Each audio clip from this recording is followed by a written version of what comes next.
retour sur le plateau du 7.9 de l'actu sans transition, l'invité du jour.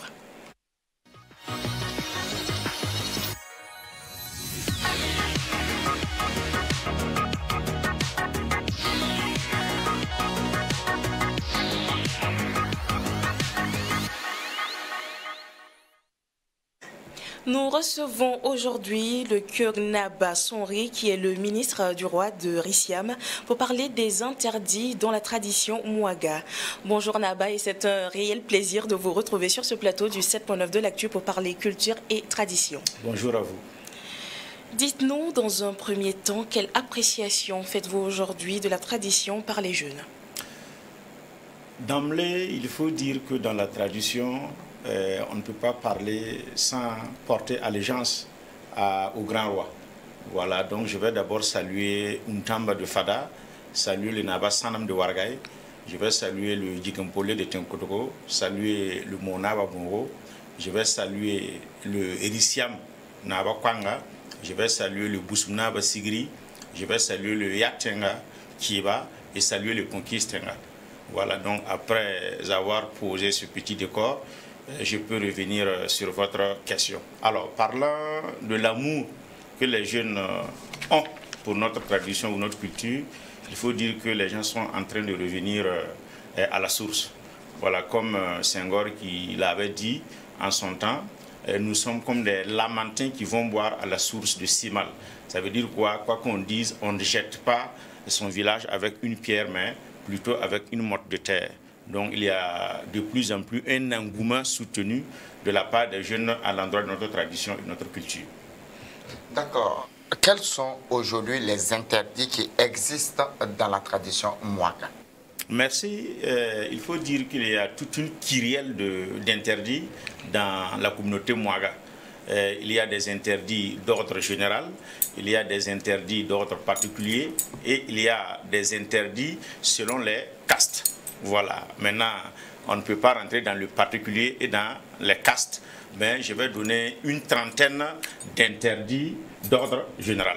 Voilà, et au nombre de ces interdits, déjà, on peut retenir que dans la communauté Mouaga, le mont rouge, hein, c'est-à-dire lorsque quelqu'un meurt accidentellement ou bien en guerre, on ne doit pas amener son corps en famille pour laver et l'enterrer.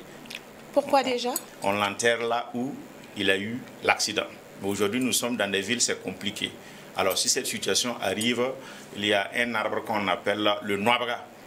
En français, c'est le prunier sauvage. Voilà, pour l'enterrer, il faut ce morceau de bois-là, voilà, avec le corps et on l'enterre. Alors, pour ajouter, il faut dire qu'une femme avortée ne doit pas toucher le bébé d'autrui. Une femme qui a déjà fait un avortement ne touche pas le bébé d'autrui. Il y a un produit qu'on appelle le pamnoro. Voilà, que les femmes utilisent. Lorsque tu l'as utilisé aussi, tu ne dois pas toucher le bébé d'une autre femme. Sinon, le bébé va contracter des maladies inguérissables. Au pire même des cas, le bébé peut mourir. Alors, il faut dire également qu'une femme enceinte n'assiste pas à un enterrement. Une femme enceinte n'assiste pas à un enterrement.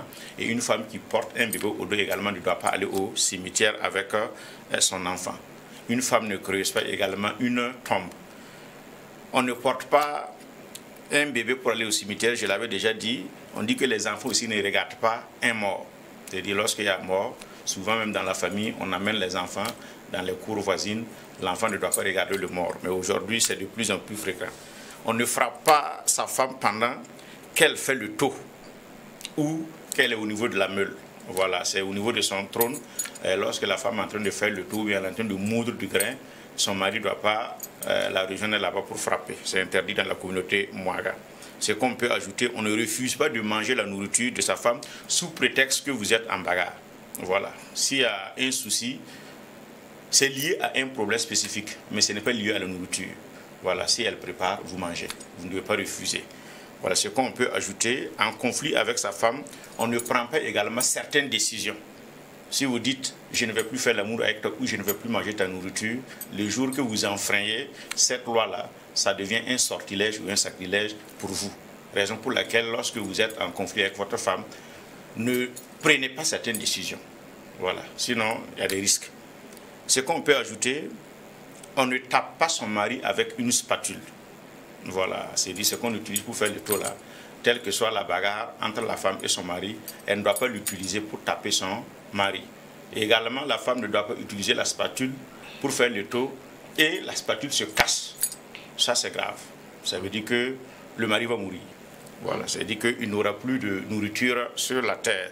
C'est-à-dire qu'on a fini de servir en termes de nourriture. On ne balaie pas la maison la nuit. Voilà, une femme ne balaie pas la nuit une maison. Une femme ne tisse pas un séco. Voilà, un séco, c'est ce qu'on appelle amoré zarga. Une femme ne tisse pas un séco. Voilà, si elle tisse un séco et elle fait la finition, elle ne peut plus jamais avoir d'enfant.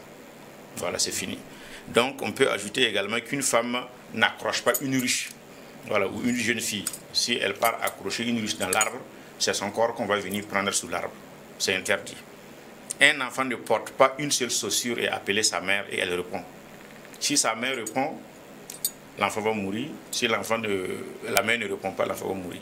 Donc on ne porte pas une seule chaussure pour appeler sa mère. Un enfant ne monte pas sur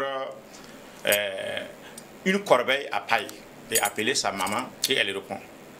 Si la maman répond, l'enfant va mourir. Si la maman ne répond pas, l'enfant va mourir. Quand on parle de panier, une corbeille à panier là, c'est ce qu'on appelle amoureux le lépré. Voilà, c'est-à-dire les Peuls aiment utiliser ça pour couvrir leur calebasse à lait.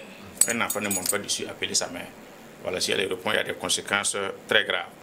Alors, lors d'un accouchement, lorsqu'il y a la douleur et la tête de l'enfant se présente déjà et la femme qui est en train d'accoucher dit qu'elle ne va plus répéter, elle ne pourra plus jamais avoir d'enfant parce qu'elle vient de faire un serment avec Dieu.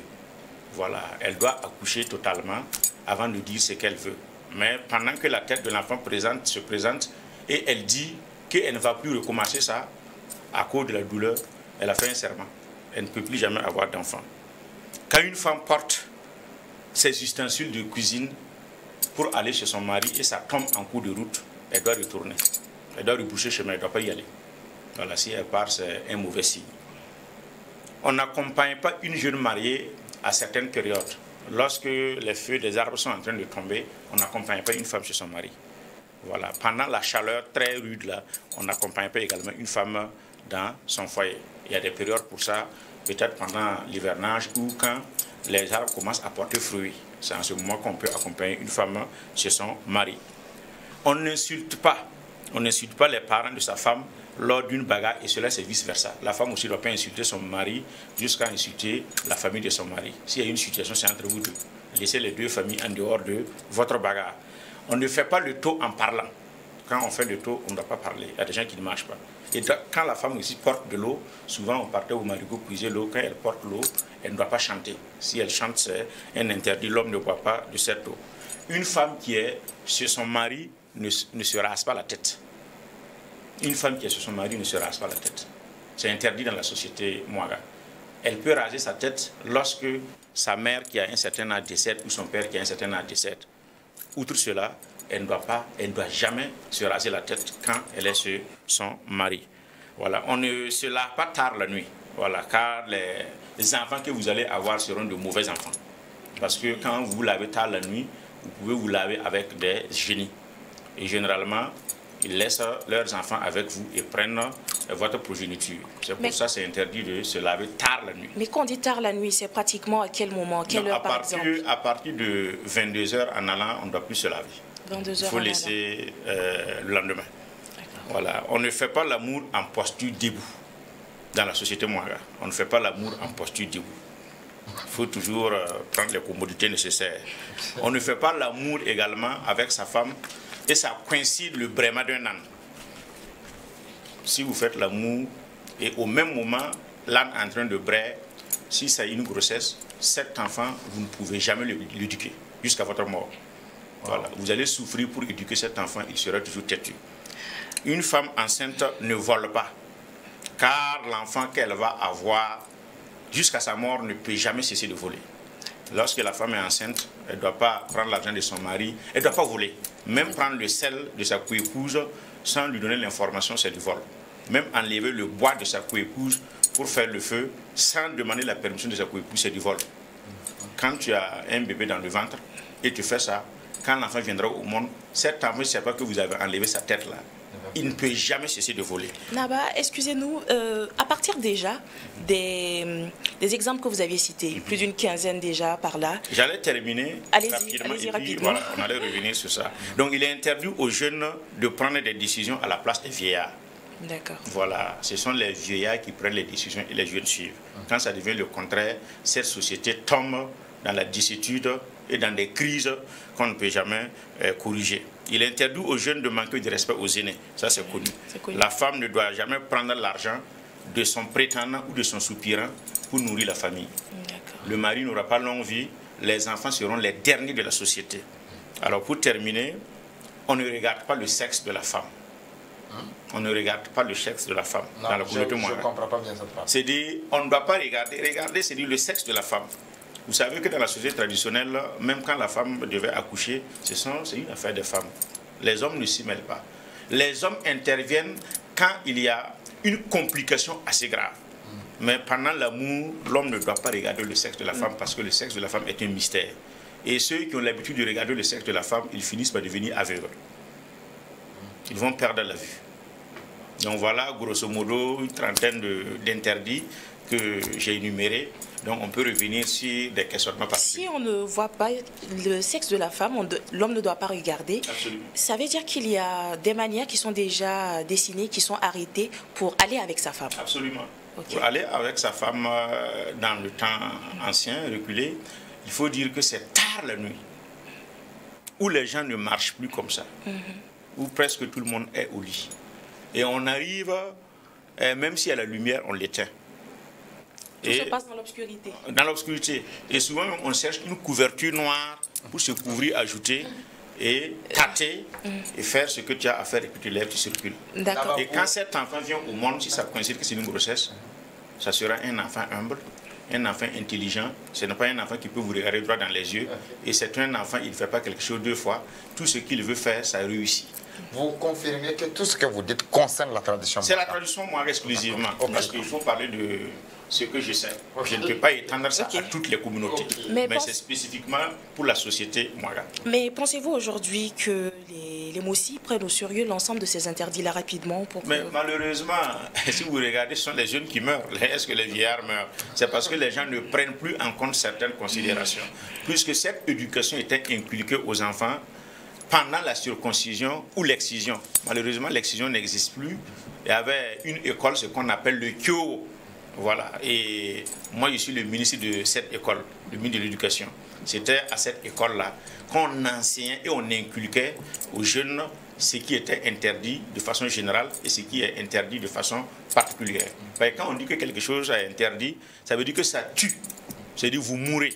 Si par exemple Dieu vous a donné 30 ans, on dit telle chose est interdite et vous enfreignez les lois, il y a une année qui tombe, ainsi de suite, jusqu'à ce que vous mourrez. Mais il y a des interdits. Si tu fais ça sur le champ, tu vas mourir sur le champ. Et notamment dans la coutume, les chefs savent de quoi je parle. Je ne vais pas éclater ça, mais les chefs coutumiers savent qu'il y a des interdits. Si tu enfreins, c'est le trépas directement. Sans appel. Voilà. D'accord, mais vous dites qu'il y a eu une évolution justement dans la tradition et tout, mais est-ce dire qu'avec le temps les conséquences aussi ne sont plus les mêmes, vu que les jeunes ne respectent plus tellement l'ensemble de ces ordres-là? Non, il y a ce qu'on aime dire en moré, le yudgu, le bénéfice du doute. Quand vous ne savez pas, ou bien vous ne connaissez pas certains interdits, et vous les enfreignez, et souvent il y a ce qu'on appelle des circonstances atténuantes. Mais quand vous êtes au courant, et vous les enfreignez, il n'y a plus de circonstances atténuantes parce que vous l'avez fait à dessein et vous devez attendre les conséquences. Voilà. Donc, vous savez que les interdits, ce n'est pas la jeunesse d'aujourd'hui qui a créé ces interdits. Ça existait bien longtemps. On en est trouvé. Donc, nous ne pouvons pas changer. C'est comme les interdits totémiques. Vous savez qu'en matière de totem, si on dit votre famille ne doit pas manger le chien, vous ne mangez pas le chien. Tout à fait. Si on dit votre famille ne doit pas manger, par exemple, un coq, vous ne mangez pas le coq.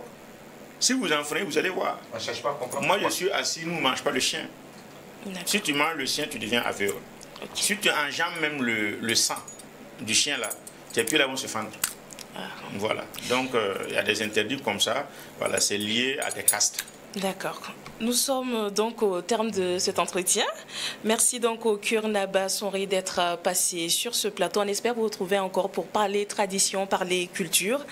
Merci à vous, fidèles téléspectateurs du 7.9 de l'Actu, de nous avoir suivis et très bonne suite de programme sur Burkina Info.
Notre partenaire du jour est BCI, ou le Building Capacity Institute, ici représenté par son responsable commercial et marketing, Moussa Sani. Bonjour et bienvenue. Bonjour, madame. Merci. Nous allons d'abord tout de suite suivre une capsule sur le BCI.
BCI, s'ouvrir au monde.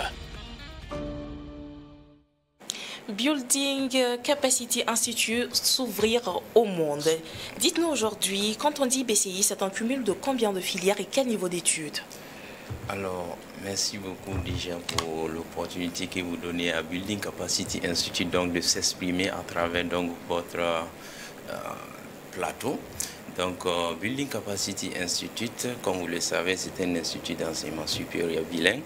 Donc, aujourd'hui, parlant de Building Capacity Institute, au niveau donc de la licence, nous avons 6 filières. Au niveau de master, nous avons 3 filières.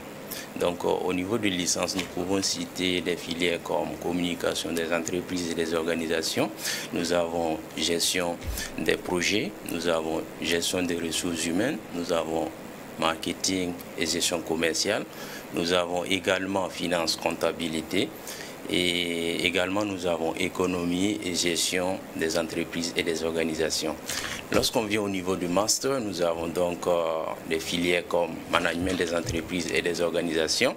Nous avons des filières comme comptabilité, contrôle, audit. Nous avons également management des marchés publics, partenariat public.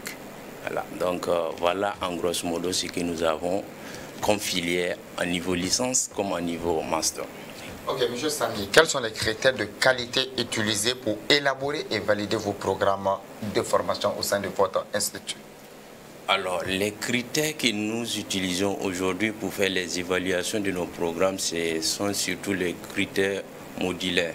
Modulaires, pourquoi? Parce que nous sommes dans un système LMD. Donc le système LMD nous dit que lorsque l'étudiant finit par exemple un module, il faut déjà faire l'évaluation.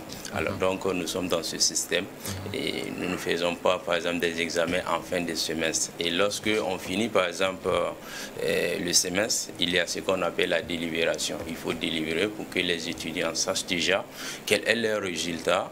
Est-ce qu'il y a des modules qu'il faut reprendre? Tout ça, donc ça leur permet donc de se préparer et donc pouvoir faire la session de rattrapage. Et quelles sont donc les spécificités de BCI en tant qu'institut au Burkina Faso?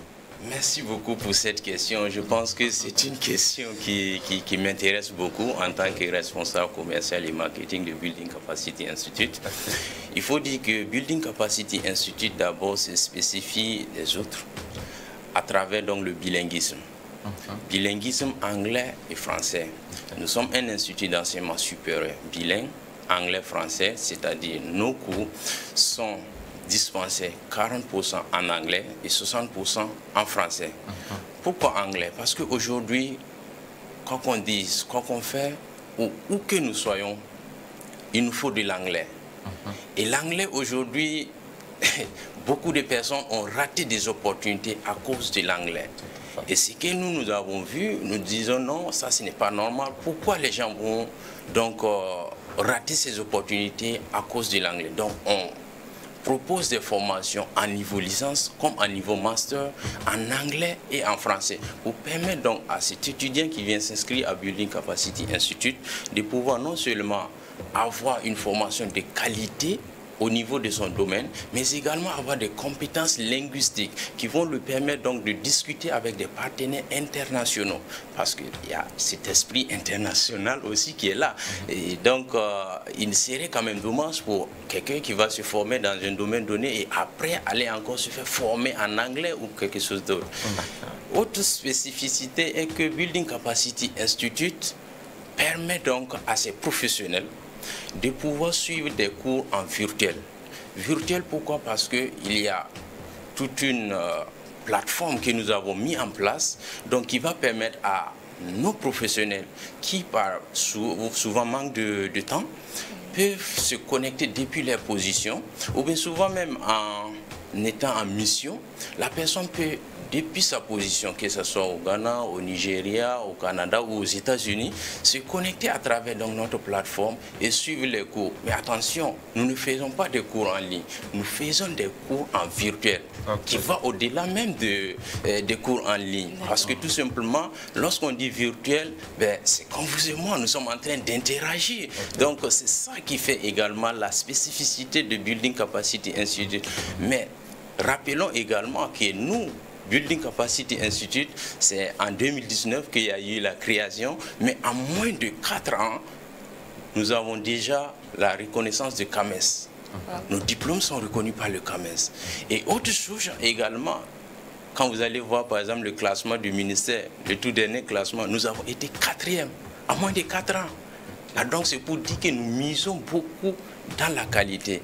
Et parlant de la qualité d'ailleurs, nous sommes donc donnés donc dans la norme ISO 21001 que nous savons tous aujourd'hui que c'est une norme standard international donc qui est dans l'éducation, qui va permettre donc à tout institut qui est dans ce système-là de pouvoir donc offrir donc des services de très bonne qualité pour non seulement l'ensemble de ces étudiants, mais également pour rendre fiers et satisfaire donc à ces parents d'étudiants-là qui nous font confiance également. Donc voilà entre autres ce qu'on peut dire de ces spécificités, mais sans oublier également que nous avons un système qui permet donc d'accompagner les étudiants, parce qu'une chose est de former, mais une autre chose aussi est de suivre où est passée notre formation. Est-ce que c'est bien formé? Oui, si c'est bien formé, actuellement, la personne, qu'est-ce qu'elle fait de notre formation? Voilà, entre autres, ce qu'on peut dire de building capacity. D'accord. Allant dans ce sens, justement, voilà. M. Sani, comment assurez-vous de la pertinence et la mise à jour, justement, des programmes par rapport aux besoins du marché du travail pour vos étudiants? Alors, le besoin du marché, actuellement, il faut le dire, il faut être réellement compétent.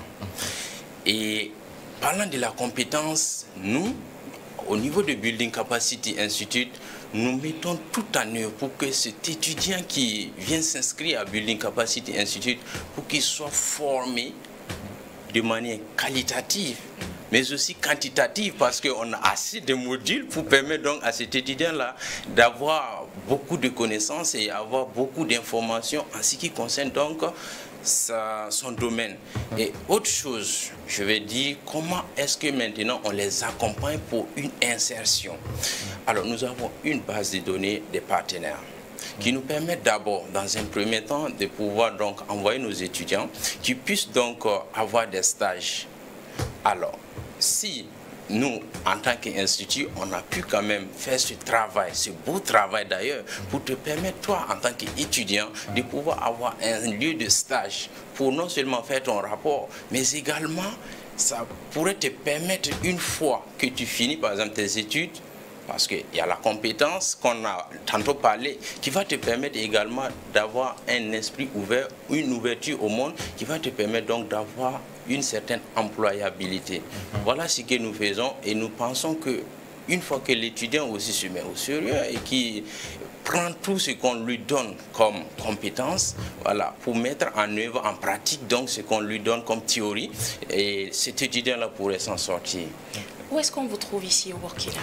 Ici, on nous trouve à Ouagadougou, plus précisément à Ouaga 2000.